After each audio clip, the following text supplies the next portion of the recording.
വണ്ടിപ്പെരിയാർ വഴി ഉള്ള ശബരിമല യാത്രയാണ് ഇവിടെ നിന്നാണ് ആരംഭിക്കുന്നത്.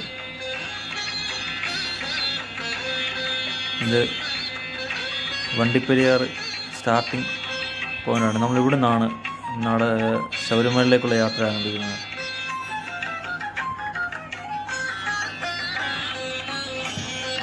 ഇവിടെ നിന്ന് നമ്മുടെ ഫോറസ്റ്റ് സ്വാമിമാർ നമ്മുടെ എല്ലാം പേരും ഡീറ്റെയിൽസും എല്ലാം എഴുതി മേടിച്ചിട്ടാണ് നമ്മളെ ഈ മലയിലേക്ക് കയറ്റി വിടുന്നത്.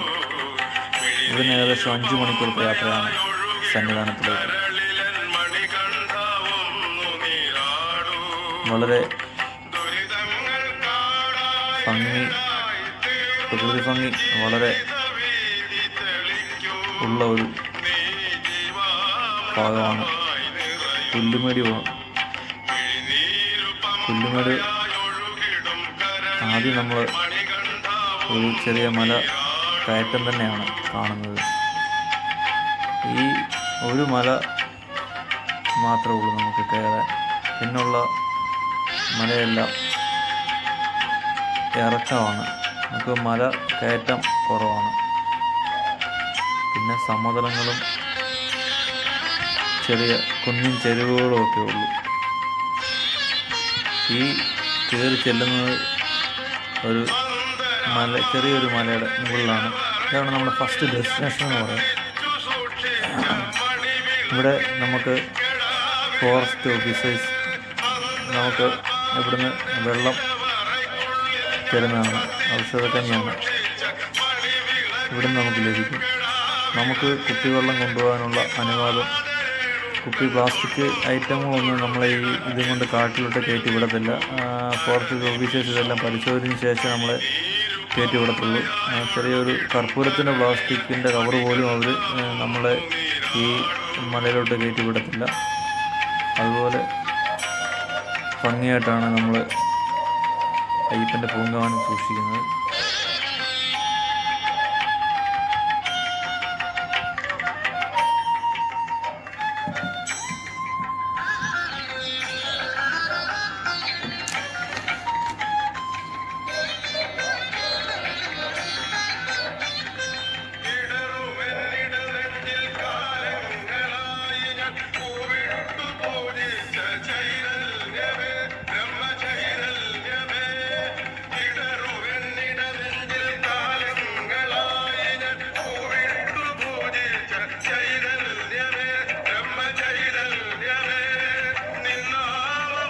ഇത് ചെറിയൊരു തടയണയാണ് നമ്മൾ കാണുന്നത്.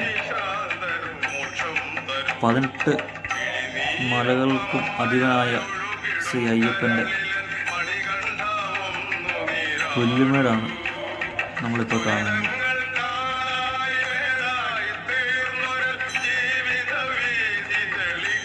ജീവിതത്തിൽ ഒരിക്കലെങ്കിലും നമ്മൾ പുല്ലുമേട് വഴി ശബരിമലയിൽ പോകണം.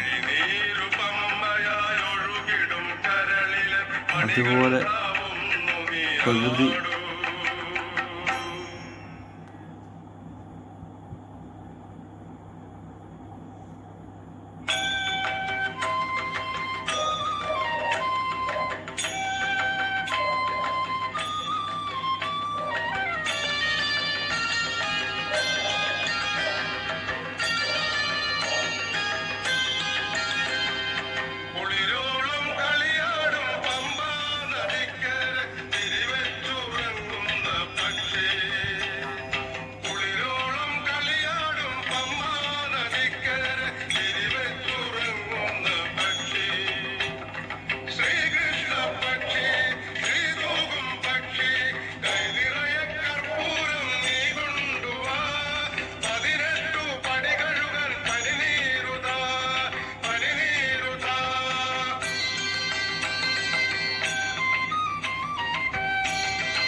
ആനയുടെ കാൽപ്പാടാണ് നമ്മളിപ്പോൾ കണ്ടത്. കൊമ്പിൻ്റെ ചെളിക്കകത്ത് കൊമ്പ് കുത്തി ഇറങ്ങിയതുമാണ് നമ്മൾ. ഈ കാണുന്നതാണ് ചെറിയൊരു കാടാണ്. ഇവിടെ വന്യമൃഗങ്ങളുണ്ടെന്നാണ് പറയുന്നത്. നമുക്ക് ഈ മലയുടെ 2-3 മലയുടെ അപ്പുറം കാട്ടുപോത്ത് മെയ്യുന്നത് നമുക്ക് കാണാൻ സാധിക്കും. കാട്ടുപോത്താണോ മ്ലാവാണോ അതോ മാനുകളാണോ എന്നറിയത്തില്ല, നമുക്ക് ദൂരെ കാണാം. ആനകളാണോ എന്ന് സംശയമുണ്ട്, കാര്യം ഒരു കൂട്ടം കൂടിയാണ് നടക്കുന്നത്. നമുക്ക് കറക്റ്റ് എത്രയും കണ്ണുപിടിക്കത്തില്ല. അതേപോലെ അങ്ങ് അറ്റത്താണ് ഈ നിൽക്കുന്നത്. ഈ മലകളിലൊന്നും വലിയ മരങ്ങൾ കിളുക്കാറില്ല, കാര്യം ഇത് മൊത്തം പാറയാണ്. പാറയിൽ കൂടി വന്നാൽ ഒരടിയോ രണ്ടടിയോ താഴ്ച മണ്ണുള്ളൂ. അതുകൊണ്ടാണ് വലിയ മരങ്ങൾ കിളുക്കാത്തതെന്ന് തോന്നുന്നു.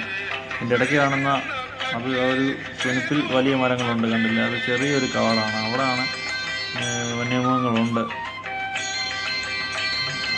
നമ്മൾ നടന്നു പോകുന്നത് എട്ടടിപ്പാതയാണ്. ഈ ഒരു വഴി കൂടെ നമ്മൾ നടക്കാറുള്ളൂ, ബാക്കി കാട്ടിനകത്തൊന്നും നമ്മൾ കയറാറില്ല. അവിടെ കട്ടകളും ഒക്കെ ഉണ്ട്, പക്ഷെ നമ്മൾ കയറാറില്ല. കയറിയാലും നമുക്ക് അവിടെ ഇരിക്കാം, ജസ്റ്റ് ഇരിക്കാമെന്നേ ഉള്ളൂ, പക്ഷെ നമ്മൾ കയറാറില്ല. നമുക്ക് എത്രയും പെട്ടെന്ന് നമ്മൾ കാടിറങ്ങണം. ഒരുപാട് ആളുകളുണ്ടായിരുന്നു നടന്നു പോകാനായിട്ട്. എന്നാലും നമുക്ക് പമ്പയിൽ നിന്ന് കയറിപ്പോകുന്ന അത്രയും ആളുകൾ കാണാറില്ല. എലിമേലി വഴി പോകുന്നവർക്കറിയാം, അവിടുത്തെ അത്രയും ആളുകൾ ഇല്ല.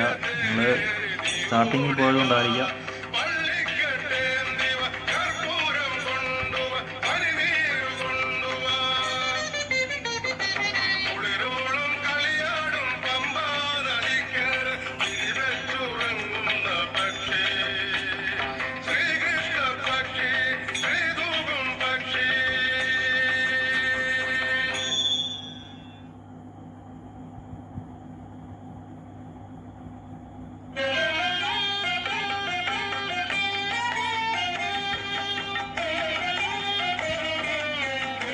ഈ നമ്മൾ ഒരിക്കലും എരുമേലി വഴി പോയവർക്കറിയാം, അവിടെ ഒരുപാട് കാടും മലകളുമാണ്. പക്ഷെ നമുക്കിവിടെ വലിയ കാട് കാണാൻ പറ്റത്തില്ല. ഇതുപോലെ വലിയ മൊട്ടക്കുന്നുകൾ മാത്രമേ നമുക്ക് കാണാൻ പറ്റത്തുള്ളൂ. പിന്നെ മല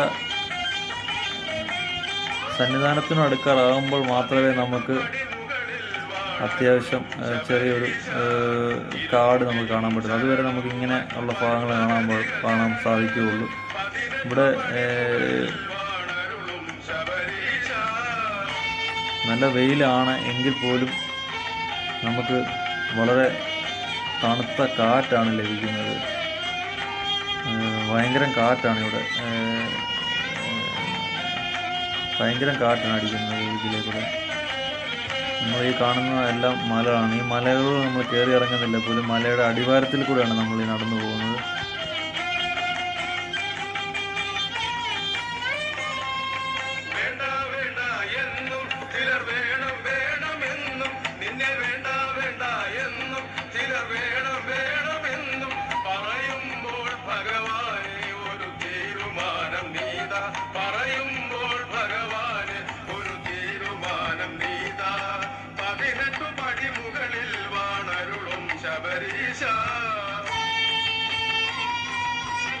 നമ്മൾ ഈ നടപ്പിൻ്റെ ഒരു പകുതി ഭാഗമാണ്, ഈ നേർ പകുതിയാകുമ്പോഴാണ് നമുക്ക് ഇതുപോലത്തൊരു ഫോറസ്റ്റ് ഓഫീസേഴ്സ് വന്ന് നിൽക്കുന്നുണ്ട്. ഇവിടെ നിന്ന് നമ്മൾ ആദ്യം കയറിപ്പോയി അത്രയും ആളുകൾ റിപ്പോർട്ട് ചെയ്യണം ഇവിടുത്തെ ഓഫീസിൽ. അതിനുശേഷം നമ്മളെ അവർ അങ്ങോട്ട് കടത്തി വിടത്തുള്ളൂ. കാര്യം നമ്മൾ ആരെങ്കിലും മിസ്സിങ് ഉണ്ടോ എന്നറിയാൻ വേണ്ടിയിട്ടാണ്. അതുപോലെ സെക്യൂരിറ്റിയാണ് നമ്മളെ ഇവർ കയറ്റി വിടുന്നത്. ഇവിടുന്ന് ഫോറസ്റ്റ് ഓഫീസേഴ്സ് തന്നെ നമുക്ക് ആഹാരം ഉണ്ടാക്കി വെച്ചിട്ടുണ്ട്. നമുക്ക് അവിടെ നിന്ന് ഉച്ചഭക്ഷണം കഴിക്കാവുന്നതാണ്. അപ്പോൾ നമ്മൾ അവിടെ നേർ പകുതിയാകുമ്പോൾ അവിടുന്ന് ഫുഡ് കഴിച്ചിട്ടേ പോകുന്നത്. കാര്യം നമ്മൾ ഇവിടുന്ന് ഇനിയും ബാക്കിയുള്ള കടകൾ, അങ്ങനെ ചെറിയ കടകൾ അങ്ങനെയൊന്നും നമുക്ക് കാണത്തില്ല. ഇവിടാണ് നേർ പകുതിയായ സ്ഥലമാണ്. ഇവിടുന്ന് ഇനിയും നമുക്ക് ഒരു 2 മണിക്കൂർ 3 മണിക്കൂറത്തെ നടപ്പൂടെ ഉള്ളൂ സന്നിധാനത്ത് എത്താൻ. അതുകൊണ്ട് ഇവിടെ നമ്മൾ എല്ലാവരും ഫുഡൊക്കെ കഴിച്ചു.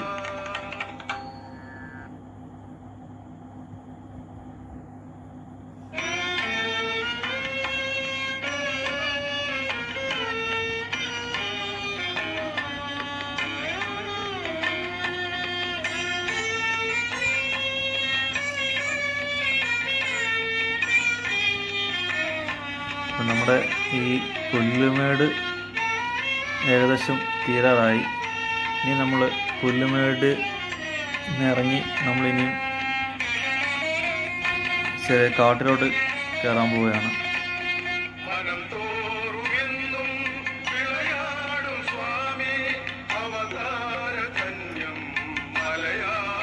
നമ്മൾ പുല്ലുമേട് കഴിഞ്ഞു. ഇനി നമ്മൾ നേരെ ഒരു കാട്ടിലോട്ട് കയറുകയാണ്. ഈ കാട് ഇറങ്ങിക്കഴിയുമ്പോഴാണ് നേരെ സന്നിധാനത്തിലോട്ടാണ് നമ്മൾ ഇറങ്ങിച്ചെല്ലുന്നത്. ഇവിടെ നമ്മൾ കാണുന്നത് അല്ലാതെ കൊക്കകളാണ്. ഫോറസ്റ്റ് ഓഫീസേഴ്സ് നമുക്ക് പ്രത്യേകം പറയുന്നുണ്ട്, കൊക്കയാണ്, താഴെ കാണത്തില്ല, നിങ്ങളതുകൊണ്ട് വളരെ സൂക്ഷിച്ചേ പോവുള്ളൂ, ബഹളം പിടിച്ച് പോകരുത്. എന്നിട്ട് നമുക്ക് പ്രത്യേകം ഇൻസ്ട്രക്ഷനോ എല്ലാ സ്ഥലത്തും ഫോറസ്റ്റ് ഓഫീസേഴ്സ് ഇരിപ്പുണ്ട്. അവർ നമുക്ക് വേണ്ട എല്ലാ നിർദ്ദേശങ്ങളും തരുന്നതാണ്. ഇവിടുന്ന് നമ്മൾ നേരെ നടന്ന് ചെല്ലുന്ന സ്ഥലത്ത് ഉരൽക്കുഴി എന്ന് പറഞ്ഞ ഒരു സ്നാനഘട്ടമുണ്ട്. ഈ ഉരൽക്കുഴിയിൽ അയ്യപ്പൻ വന്ന് കുളിച്ച് എന്നുള്ളതാണ് ഐതിഹ്യം.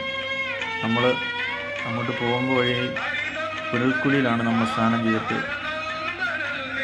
സന്നിധാനത്ത് ചെന്ന് അയ്യപ്പനെ തൊഴുന്നത്. ഇതിലെ വഴി പോകുന്നവർക്കെല്ലാം ഉരൽക്കുഴി സ്നാനം മാത്രമേ ചെയ്യാൻ പറ്റുകയുള്ളൂ. പമ്പയിൽ നമ്മൾ ഈ പുല്ലുമേട് വഴി ചെല്ലുന്നവരാരും പമ്പയിൽ ചെല്ലാറില്ല. അവർ നേരെ സന്നിധാനത്തിലോട്ടാണ് പോകുന്നത്. അതുകൊണ്ട് എല്ലാ അയ്യപ്പന്മാരും ഉരൽക്കുഴിയിൽ സ്നാനം ചെയ്തതിന് ശേഷമാണ് സന്നിധാനത്തിലേക്ക് പ്രവേശിക്കുന്നത്. ഉരൽക്കുഴി സ്നാനം എന്ന് പറഞ്ഞാൽ ഒരു വലിയ പാറക്കെട്ടിൽ നിന്നും വെള്ളം താഴേക്ക് വീഴുന്നിടത്ത് എല്ലാ അയ്യപ്പന്മാരും ചെന്ന് കുളിക്കുകയാണ് ചെയ്യുന്നത്. അവിടെ വെള്ളം വീണ് ഒരു കുഴി രൂപപ്പെട്ടിട്ടുണ്ട്. എല്ലാ അയ്യപ്പന്മാരും ആ കുഴിയിലിറങ്ങി സ്നാനം ചെയ്യും. വളരെ ഔഷധ ഗുണമുള്ള ഒരു വെള്ളമാണ് വരുന്നത്. നല്ല തണുത്ത ഔഷധ ഗുണമുള്ള ശുദ്ധമായ വെള്ളമാണ്.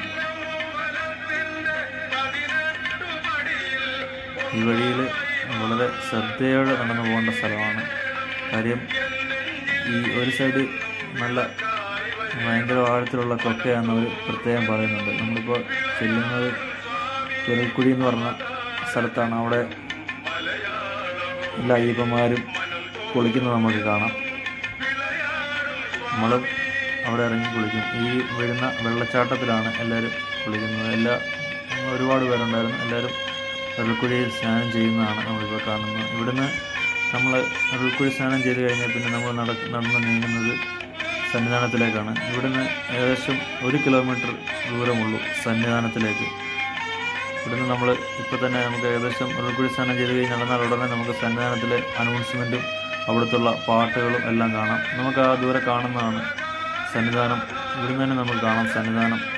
നേരെ നമ്മൾ 18-ാം പടിയുടെ വാതിലോട്ടാണ് ചെല്ലുന്നത്. അവിടുന്ന് നമുക്ക് ഉരൽക്കുഴി സ്നാനം ചെയ്തുകൊണ്ട് നേരെ കയറി തൊഴാം. രാവിലെ 8 മണിക്ക് കാട് കയറുന്നവർക്ക് ഉച്ചയ്ക്ക് നട അടയ്ക്കുന്നതിന് മുന്നേ സന്നിധാനത്ത് തൊഴുതിറങ്ങാൻ പറ്റും എന്നുള്ളതാണ് ഈ വണ്ടിപ്പേര് വഴിയുള്ള യാത്രയിൽ ഏറ്റവും ശ്രദ്ധേയമായ ഒരു കാര്യം. നമുക്ക് വളരെ ഭംഗിയായി തൊഴാനും സാധിക്കും.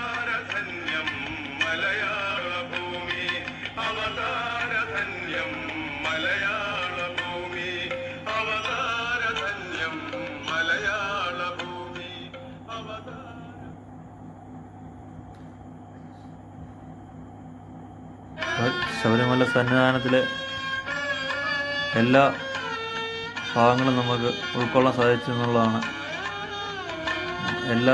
ആ യാത്രയിലെ എല്ലാ ഭാഗങ്ങളും നമ്മൾ ഈ വീഡിയോയിൽ ഉൾപ്പെടുത്തിയിട്ടുണ്ട് മാക്സിമം.